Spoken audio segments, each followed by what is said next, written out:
Hi viewers, কেমন আছেন আপনারা সবাই? মরুভূমির বুকেও তাজা মাছ, তেলাপুয়া মাছ আনছি। কিন্তু মাছ কাটা একটা ঝামেলার কাজ, মহিলা মানুষদের কাজ। তার পরেও পুরুষ মানুষ হিসাবে অতি তাড়াতাড়ি যদি আপনি মাছ কাটতে চান, তাহলে আপনি চাকু দিয়ে প্রথমে মাছের যে আঁশ আছে এটা তুলে নেবেন। তুলে নেওয়ার পর মহিলারা সাধারণত বটি বলে, আমাদের ভাষায় বটি ব্যবহার করে, কিন্তু এখানে কাঁচি ব্যবহার করবেন। দেখেন,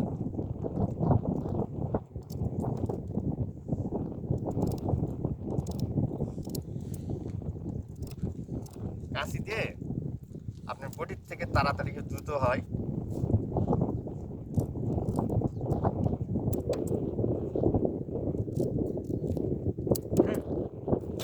আপনি খুব দ্রুত বডি দিয়ে কিন্তু এত তাড়াতাড়ি করতে পারবেন না। মহিলারা বডি দিয়ে করে, পুরুষদের জন্য কাঁচি সবচাইতে ভালো। আপনি যদি কাঁচি ব্যবহার করেন, মাছের যে কাঁটাগুলো থাকে বাড়তি কাঁটাগুলো আপনি খুব দ্রুত কেটে ফেলতে পারবেন। দেখেন, মাছগুলো আগে আঁশ তুলে নেবেন, তারপর মাছের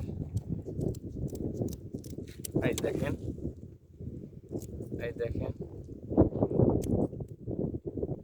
কাঁচি দিয়ে খুব দ্রুত হয়। আপনারা যারা পুরুষ মানুষ রান্না করে খান, তাদের জন্য এটা খুব ভালো একটা জিনিস। মাছ নিয়ে গেলে বিরক্ত হবেন না, মাছের আঁশ তুলে কাঁচি দিয়ে সম্পূর্ণ কেটে ফেলতে পারবেন। এই যে দেখেন কেটে ফেলেছি, তাজাই আছে। ভিডিওটি ভালো লাগলে অবশ্যই লাইক, কমেন্ট, শেয়ার করবেন।